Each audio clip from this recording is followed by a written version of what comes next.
ಹರೇ ಕೃಷ್ಣ. ಎಲ್ಲ ಕೇಳುಗರಿಗೂ ಶ್ರೀಮದ್ ಭಾಗವತದ ಅಧ್ಯಯನಕ್ಕೆ ಸ್ವಾಗತ. ಶ್ರೀಮದ್ ಭಾಗವತದ ದಶಮಸ್ಕಂದದಲ್ಲಿ ಗರ್ಭದಲ್ಲಿದ್ದ ಶ್ರೀಕೃಷ್ಣನಿಗೆ ದೇವತೆಗಳ ಪ್ರಾರ್ಥನೆಯ ಕುರಿತಾಗಿ ನಾವು ತಿಳಿದುಕೊಳ್ಳುತ್ತಿದ್ದೇವೆ. ದೇವತೆಗಳು ಹೀಗೆ ಪ್ರಾರ್ಥಿಸಿದರು: ಈ ಸೃಷ್ಟಿಯ ರಕ್ಷಣೆಗಾಗಿ ಶ್ರೀಕೃಷ್ಣನು ಅವತರಿಸುತ್ತಿದ್ದಾನೆ. ಬ್ರಹ್ಮ ಸಂಹಿತೆಯಲ್ಲಿ ಹೇಳಿರುವಂತೆ ಈಶ್ವರ ಪರಮ ಕೃಷ್ಣ ಸಚ್ಚಿದಾನಂದ ವಿಗ್ರಹ ಅನಾದಿರಾದಿರ್ಗೋವಿಂದ ಸರ್ವಕಾರಣ ಕಾರಣಂ. ದೇವೋತ್ತಮ ಪರಮಪುರುಷನಾದ ಶ್ರೀಕೃಷ್ಣನು ಎಲ್ಲ ಕಾರಣಗಳ ಕಾರಣನು. ನಮ್ಮ ಪ್ರೀತಿಯ ಪ್ರಭುವೇ, ನಿನ್ನ ವ್ಯಕ್ತಿತ್ವದ ಅನಂತ ರೂಪವನ್ನು ಅರಿಯುವುದು ಬಹಳ ಕಷ್ಟ. ಸಾಮಾನ್ಯ ಜನರಿಗೆ ನಿನ್ನ ರೂಪವನ್ನು ಅರ್ಥ ಮಾಡಿಕೊಳ್ಳುವುದು ಸಾಧ್ಯವಿಲ್ಲ. ಆದುದರಿಂದ ನಿನ್ನ ಮೂಲ ಅನಂತ ಸ್ವರೂಪದ ದರ್ಶನವನ್ನು ನೀಡಲು ನೀನೇ ಇಳಿದು ಬರುತ್ತಿದ್ದೀಯೆ. ಜನರು ನಿನ್ನ ವಿವಿಧ ಅವತಾರಗಳನ್ನು ತಿಳಿದುಕೊಳ್ಳಬಲ್ಲರು. ಆದರೆ ಎರಡು ಕೈಗಳ ಕೃಷ್ಣನು ತಮ್ಮಂತೆಯೇ ಜನರೊಡನೆ ನಡೆದಾಡುವುದು ಅವರಿಗೆ ಒಗಟಾಗುತ್ತದೆ. ಭಕ್ತರಿಗೆ ನಿನ್ನ ಅನಂತ ರೂಪವು ನೀಡುವ ಅಲೌಕಿಕ ಆನಂದವು ಹೆಚ್ಚುತ್ತಲೇ ಇದೆ. ಆದರೆ ಭಕ್ತರಲ್ಲದವರಿಗೆ ಈ ರೂಪದಿಂದ ಬಹು ಅಪಾಯ. ಭಗವದ್ಗೀತೆಯಲ್ಲಿ ಹೇಳಿರುವಂತೆ ಶ್ರೀಕೃಷ್ಣನ ರೂಪವು ಸಾಧುಗಳಿಗೆ ಮನೋಹರವಾದದ್ದು. ಪರಿತ್ರಾಣಾಯ ಸಾಧೂನಾಂ ಎಂದು ಭಗವದ್ಗೀತೆಯಲ್ಲಿ ಹೇಳಲಾಗಿದೆ. ಆದರೆ ಕೃಷ್ಣನು ರಾಕ್ಷಸರನ್ನು ಕೊಲ್ಲಲು ಭೂಮಿಗೆ ಬಂದಿರುವುದರಿಂದ ಈ ರೂಪವು ಅವರಿಗೆ ಅಪಾಯ. ಹೀಗೆ ಅವನು ಏಕಕಾಲದಲ್ಲಿ ಸಾಧುಗಳಿಗೆ ಮನೋಹರನಾದವನು, ರಾಕ್ಷಸರಿಗೆ ವಿಪತ್ತನ್ನು ತರುವವನು. ಕಮಲನೇತ್ರನಾದ ನಮ್ಮ ಪ್ರೀತಿಯ ಪ್ರಭುವೇ, ಶುದ್ಧ ಸತ್ವದ ಮೂಲವೇ ನೀನು. ಸಮಾಧಿ ಮಾತ್ರದಿಂದ ಅಥವಾ ನಿನ್ನ ಚರಣಕಮಲಗಳನ್ನು ಕುರಿತು ಯೋಗಧ್ಯಾನದಲ್ಲಿ ತನ್ಮಯರಾಗಿ ಇರುವಷ್ಟರಿಂದಲೇ ಭೌತಿಕ ಪ್ರಕೃತಿಯು ಸೃಷ್ಟಿಸಿದ ಮಹಾಸಾಗರವನ್ನು ಮಹರ್ಷಿಗಳು ಸುಲಭವಾಗಿ ದಾಟುತ್ತಾರೆ. ಧ್ಯಾನದ ಉದ್ದೇಶ ದೇವೋತ್ತಮ ಪರಮಪುರುಷನಲ್ಲಿ ಮನಸ್ಸನ್ನು ನೆಲೆಗೊಳಿಸುವುದು. ಭಗವಂತನ ಚರಣಕಮಲಗಳ ಧ್ಯಾನ ಮಾತ್ರದಿಂದಲೇ ಮಹರ್ಷಿಗಳು ವಿಶಾಲವಾದ ಭವಸಾಗರವನ್ನು ಸುಲಭವಾಗಿ ದಾಟುತ್ತಾರೆ. ದೇವತೆಗಳು ಒಂದು ಸೊಗಸಾದ ಉಪಮಾನವನ್ನು ಬಳಸುತ್ತಿದ್ದಾರೆ. ನದಿಯನ್ನು ದಾಟಲು ದೋಣಿಯಲ್ಲಿ ಹೋದರೆ ದೋಣಿಯು ನದಿಯ ಇನ್ನೊಂದು ದಡದಲ್ಲಿಯೇ ಉಳಿಯುತ್ತದೆ. ಆದುದರಿಂದ ಒಬ್ಬ ಮನುಷ್ಯನು ನದಿಯನ್ನು ದಾಟಿದ ನಂತರ ಮುಂಚಿನ ದಡಕ್ಕೆ ಬಂದವರಿಗೆ ಅದೇ ದೋಣಿ ದೊರೆಯುವುದು ಹೇಗೆ? ಈ ಸಮಸ್ಯೆಯನ್ನು ಬಿಡಿಸಲು ದೇವತೆಗಳು ತಮ್ಮ ಪ್ರಾರ್ಥನೆಯಲ್ಲಿ ದೋಣಿಯನ್ನು ಕೊಂಡೊಯ್ದಿರುವುದಿಲ್ಲ ಎನ್ನುತ್ತಾರೆ. ನದಿಯ ಆಚೆ ದಡದಲ್ಲಿರುವ ಭಕ್ತರು ಭವಸಾಗರವನ್ನು ದಾಟಬಲ್ಲರು. ಏಕೆಂದರೆ ಪರಿಶುದ್ಧ ಭಕ್ತರು ದಾಟುವಾಗ ದೋಣಿಯನ್ನು ತಮ್ಮೊಡನೆ ಕೊಂಡೊಯ್ಯುವುದಿಲ್ಲ. ಈ ದೋಣಿಯ ಬಳಿ ಸಾರುತ್ತಲೇ ಇಹಲೋಕದ ಅಜ್ಞಾನ ಸಾಗರವು ಒಂದು ಗೋವಿನ ಪಾದದ ಗಾತ್ರಕ್ಕೆ ಇಳಿದು ಬಿಡುತ್ತದೆ.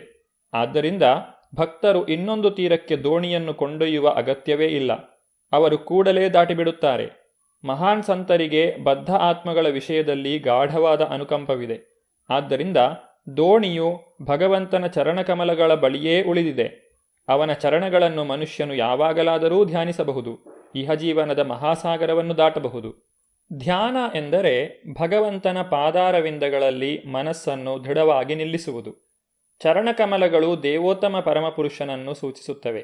ದೇವೋತ್ತಮ ಪರಮಪುರುಷನಾದ ಶ್ರೀಕೃಷ್ಣನು ಭೌತಿಕ ಜಗತ್ತಿಗೆ ಬಂದಾಗ ಜನರು ಆತನು ಭೌತಿಕ ದೇಹವನ್ನು ಪಡೆಯುತ್ತಾನೆ ಎಂದು ಯೋಚಿಸುತ್ತಾರೆ. ಭಗವದ್ಗೀತೆಯಲ್ಲಿ ಹೇಳಿರುವಂತೆ ಅವಜಾನಂತಿ ಮಾಂ ಮೂಢಃ. ದೇವೋತ್ತಮ ಪರಮಪುರುಷನ ಭಕ್ತರಾದವರು ಎಂದಿಗೂ ಕಳಕ್ಕೆ ಬೀಳುವುದಿಲ್ಲ. ಒಂದು ವೇಳೆ ಭಕ್ತರು ಕಳಕ್ಕೆ ಬಿದ್ದರೂ ತಮ್ಮ ಪ್ರಭುವಿನಲ್ಲಿ ಪ್ರೀತಿಯನ್ನು ಉಳಿಸಿಕೊಳ್ಳುತ್ತಾರೆ. ಭಕ್ತಿಪೂರ್ವರು ನಿವಾರಿಸಿಕೊಳ್ಳಬಲ್ಲರು. ಮುಕ್ತವಾಗಿ ಯಾವ ಭಯವೂ ಇಲ್ಲದೆ ಅವನ್ನು ನಿವಾರಿಸಿಕೊಳ್ಳಬಲ್ಲರು.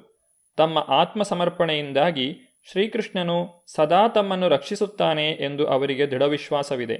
ಶ್ರೀಕೃಷ್ಣನು ಭಗವದ್ಗೀತೆಯಲ್ಲಿ ಹೇಳಿರುವಂತೆ ನನ್ನ ಭಕ್ತರಿಗೆ ಸೋಲೆಂಬುದೇ ಇಲ್ಲ. ದೇವತೆಗಳು ತಮ್ಮ ಪ್ರಾರ್ಥನೆಯನ್ನು ಮುಂದುವರಿಸಿದರು. ನಮ್ಮ ಪ್ರೀತಿಯ ಪ್ರಭುವೇ, ನೀನು ನಿನ್ನ ಶುದ್ಧ ಸತ್ವದ ರೂಪವಾದ ಮೂಲ ರೂಪದಲ್ಲಿ ಈ ಭೌತ ಜಗತ್ತಿನ ಎಲ್ಲ ಜೀವಿಗಳ ಕಲ್ಯಾಣಕ್ಕಾಗಿ ಕಾಣಿಸಿಕೊಳ್ಳುತ್ತಿದ್ದೀಯೆ. ನಿನ್ನ ಬರುವಿಕೆಯಿಂದಾಗಿ ದೇವೋತ್ತಮ ಪರಮಪುರುಷನ ಸ್ವಭಾವ ಮತ್ತು ರೂಪಗಳನ್ನು ಅವರು ಸುಲಭವಾಗಿ ಅರ್ಥ ಮಾಡಿಕೊಳ್ಳಬಲ್ಲರು. ನಮ್ಮ ಪ್ರೀತಿಯ ಪ್ರಭುವೇ, ಲಕ್ಷ್ಮೀಪತಿಯೇ, ನಿನ್ನ ಸೇವೆಗೆ ಬದ್ಧರಾದ ಭಕ್ತರು ಎಂದಿಗೂ ತಮ್ಮ ಸ್ಥಾನದಿಂದ ಕೆಳಕ್ಕೆ ಬೀಳುವುದಿಲ್ಲ. ನಿನ್ನ ರಕ್ಷಣೆ ಪಡೆದ ಭಕ್ತರು ಎಲ್ಲ ಅಡೆತಡೆಗಳನ್ನು ದಾಟಿ ಹೋಗಬಲ್ಲರು. ಜೀವಿಗಳ ಕಲ್ಯಾಣಕ್ಕಾಗಿ ನೀನು ದಿವ್ಯ ರೂಪದಲ್ಲಿ ಬರುತ್ತಿದ್ದೀಯೆ. ಈಗ ನಿನ್ನ ಭಕ್ತರು ನಿನ್ನನ್ನು ಮುಖತಃ ನೋಡಬಹುದು. ಪ್ರಿಯ ಪ್ರಭುವೇ, ಜ್ಞಾನಾನಂದಮಯವಾದ ನಿನ್ನ ಶಾಶ್ವತ ದಿವ್ಯ ರೂಪವು ನಿನ್ನ ಸ್ಥಾನವನ್ನು ಕುರಿತ ಊಹಾಪೋಹಗಳ ಅಜ್ಞಾನವನ್ನು ತೊಡೆದು ಹಾಕಬಲ್ಲದು. ನಿನ್ನ ನಿಜವಾದ ರೂಪದಲ್ಲಿ ನೀನು ಕಾಣಿಸಿಕೊಳ್ಳದೇ ಇದ್ದರೆ ಜನರು ತಮ್ಮ ತಮ್ಮ ಭೌತಿಕ ಸ್ವಭಾವಕ್ಕೆ ಅನುಗುಣವಾಗಿ ನಿನ್ನ ವಿಷಯವಾಗಿ ಕಲ್ಪನೆಗಳನ್ನು ಮಾಡಿಕೊಳ್ಳುತ್ತಿದ್ದರು ಅಷ್ಟೇ. ದೇವೋತ್ತಮ ಪರಮಪುರುಷನನ್ನು ಕುರಿತ ಎಲ್ಲ ಕಾಲ್ಪನಿಕ ವಿವರಣೆಗಳಿಗೆ ಶ್ರೀಕೃಷ್ಣನ ಅವತಾರವೇ ಉತ್ತರ. ಪ್ರತಿಯೊಬ್ಬನೂ ತನ್ನ ಭೌತಿಕ ಗುಣಕ್ಕೆ ಅನುಗುಣವಾಗಿ ದೇವೋತ್ತಮ ಪರಮಪುರುಷನನ್ನು ಕಲ್ಪಿಸಿಕೊಳ್ಳುತ್ತಾನೆ. ಬ್ರಹ್ಮ ಸಂಹಿತೆಯಲ್ಲಿ ಶ್ರೀಕೃಷ್ಣನು ಅತಿ ಪುರಾತನನು ಎಂದು ಹೇಳಿದೆ. ಆದ್ದರಿಂದ ಜನರು ಭಗವಂತನು ತುಂಬ ವಯಸ್ಸಾದವನಾಗಿರಬೇಕೆಂದು ಊಹಿಸಿಕೊಳ್ಳುತ್ತಾರೆ. ಅವರು ಭಗವಂತನನ್ನು ಹಣ್ಣು ಮುದುಕನಂತೆ ಚಿತ್ರಿಸುತ್ತಾರೆ. ಅದೇ ಬ್ರಹ್ಮ ಸಂಹಿತೆಯಲ್ಲಿ ಇದಕ್ಕೆ ವಿರುದ್ಧವಾದ ಮಾತಿದೆ. ಅವನು ಎಲ್ಲ ಜೀವಿಗಳಲ್ಲಿ ಅತಿ ಪುರಾತನನಾದರೂ ಅವನಿಗೆ ನವತಾರುಣ್ಯದ ಶಾಶ್ವತ ರೂಪವಿದೆ. ಈ ವಿಷಯದಲ್ಲಿ ಶ್ರೀಮದ್ ಭಾಗವತದಲ್ಲಿ ಬಳಸಿರುವ ಪದಗಳು ಇವು: ವಿಜ್ಞಾನಂ ಅಜ್ಞಾನಭಿದ್ ಆಪಮಾರ್ಜನಂ ವಿಜ್ಞಾನಂ ಎಂದರೆ ಪರಮಪುರುಷನನ್ನು ಕುರಿತ ದಿವ್ಯಜ್ಞಾನ. ವಿಜ್ಞಾನಂ ಎಂದರೆ ಅನುಭವಕ್ಕೆ ತಂದುಕೊಂಡ ಜ್ಞಾನವೂ ಹೌದು. ಬ್ರಹ್ಮ ಸಂಹಿತೆಯಲ್ಲಿ ಬ್ರಹ್ಮನು ಶ್ರೀಕೃಷ್ಣನ ಅರಿವನ್ನು ನಿರೂಪಿಸುವಂತೆ ದಿವ್ಯಜ್ಞಾನವನ್ನು ಗುರು ಶಿಷ್ಯ ಪರಂಪರೆಯಲ್ಲಿ ಬಂದಿರುವಂತೆ ಸ್ವೀಕರಿಸಬೇಕು. ಬ್ರಹ್ಮ ಸಂಹಿತೆಯು ಬ್ರಹ್ಮನ ದಿವ್ಯ ಅನುಭವದಲ್ಲಿ ಸಾಕ್ಷಾತ್ಕಾರವಾದ ವಿಜ್ಞಾನ. ಈ ರೀತಿಯಲ್ಲಿ ಅವನು ದಿವ್ಯಲೋಕದಲ್ಲಿ ಶ್ರೀಕೃಷ್ಣನ ರೂಪ ಮತ್ತು ಲೀಲೆಗಳನ್ನು ನಿರೂಪಿಸಿದ. ಅಜ್ಞಾನಭಿದ್ ಎಂದರೆ ಎಲ್ಲ ಬಗೆಯ ಊಹೆಗೆ ಸರಿಸಮಾನವಾದದ್ದು. ಜನರು ಅಜ್ಞಾನದಿಂದಲೇ ಭಗವಂತನ ರೂಪವನ್ನು ಕಲ್ಪಿಸಿಕೊಳ್ಳುತ್ತಾರೆ. ಶ್ರೀಕೃಷ್ಣನ ರೂಪ, ಶ್ರೀಕೃಷ್ಣನ ಕೊಳಲು, ಶ್ರೀಕೃಷ್ಣನ ಬಣ್ಣ ಎಲ್ಲವೂ ವಾಸ್ತವವೇ. ವಿಜ್ಞಾನವು ಊಹೆಯನ್ನು ಆಧರಿಸಿದ ಎಲ್ಲ ತಿಳುವಳಿಕೆಯನ್ನು ಸೋಲಿಸುತ್ತದೆ. ಆದ್ದರಿಂದ ಭಗವಂತನು ತನ್ನ ಮೂಲ ರೂಪದಲ್ಲಿ ಕಾಣಿಸಿಕೊಳ್ಳದೇ ಇದ್ದರೆ ಅಜ್ಞಾನಭಿದ್ ಆಗಲಿ ವಿಜ್ಞಾನವಾಗಲಿ ಸಾಕ್ಷಾತ್ಕಾರವಾಗುವುದಿಲ್ಲ. ದೇವತೆಗಳು ತಮ್ಮ ಪ್ರಾರ್ಥನೆಯನ್ನು ಮುಂದುವರಿಸಿದರು. ಪ್ರಿಯ ಪ್ರಭುವೇ, ನೀನು ಬೇರೆ ಬೇರೆ ಅವತಾರಗಳನ್ನು ಎತ್ತಿದಾಗ ಭಿನ್ನ ಭಿನ್ನ ಸನ್ನಿವೇಶಗಳಿಗನುಗುಣವಾಗಿ ವಿವಿಧ ಹೆಸರುಗಳನ್ನೂ ರೂಪಗಳನ್ನೂ ಆರಿಸಿಕೊಂಡಿದ್ದೀಯೆ. ನೀನು ಅತ್ಯಂತ ಮೋಹಕನಾದ್ದರಿಂದ ನಿನಗೆ ಶ್ರೀಕೃಷ್ಣ ಎಂದು ಹೆಸರು. ನಿನ್ನ ದಿವ್ಯ ಸೌಂದರ್ಯಕ್ಕಾಗಿ ನಿನ್ನನ್ನು ಶ್ಯಾಮಸುಂದರ ಎಂದು ಕರೆಯುತ್ತಾರೆ. ಶ್ಯಾಮ ಎಂದರೆ ಕಪ್ಪು ಬಣ್ಣ. ಆದರೂ ನೀನು ಸಹಸ್ರಾರು ಮನ್ಮಥರಿಗಿಂತ ಸುಂದರನು ಎಂದು ಹೇಳುತ್ತಾರೆ.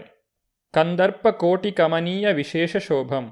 ನೀನು ಗೋವರ್ಧನ ಎಂಬ ಗಿರಿಯನ್ನು ಮೇಲೆತ್ತಿದ್ದರಿಂದ ನಿನ್ನನ್ನು ಗಿರಿಧಾರಿ ಎಂದು ಕರೆಯುತ್ತಾರೆ.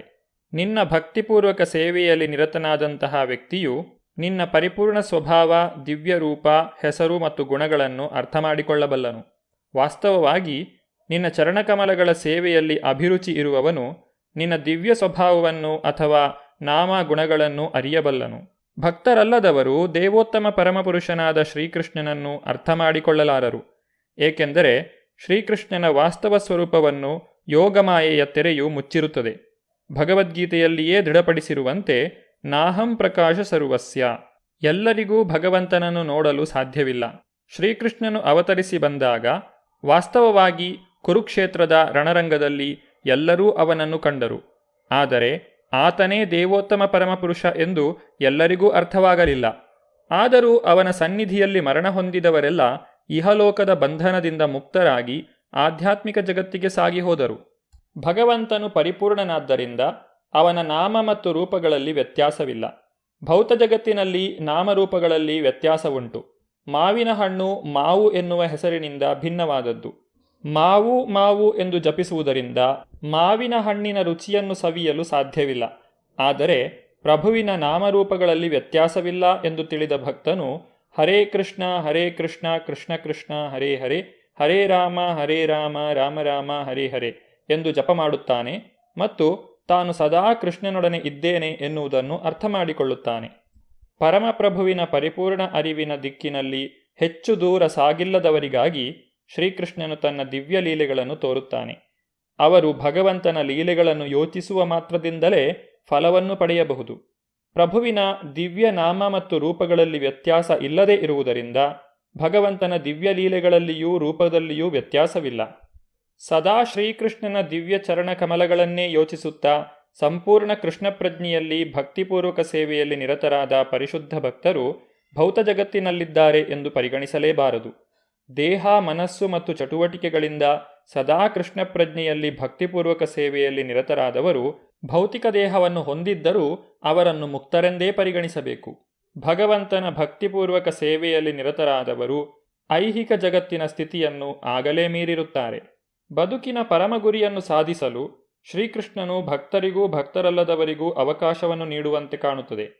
ಭಕ್ತರಿಗೆ ಅವನನ್ನು ಕಂಡು ಪೂಜಿಸಲು ನೇರವಾದ ಅವಕಾಶವು ಲಭ್ಯವಾಗುತ್ತದೆ. ಆ ವೇದಿಕೆಯ ಮೇಲೆ ಇಲ್ಲದವರಿಗೆ ಅವನ ಕಾರ್ಯಗಳನ್ನು ತಿಳಿದುಕೊಂಡು ಅದೇ ಸ್ಥಿತಿಗೆ ಏರಲು ಅವಕಾಶವು ದೊರಕುತ್ತದೆ. ಗರ್ಭದಲ್ಲಿದ್ದಂತಹ ಶ್ರೀಕೃಷ್ಣನಿಗೆ ದೇವತೆಗಳು ಮಾಡಿದ ಪ್ರಾರ್ಥನೆಯ ಮುಂದುವರಿದ ಭಾಗವನ್ನು ನಾವು ಮುಂದಿನ ಸಂಚಿಕೆಯಲ್ಲಿ ನೋಡೋಣ. ಧನ್ಯವಾದಗಳು. ಹರೇ ಕೃಷ್ಣ.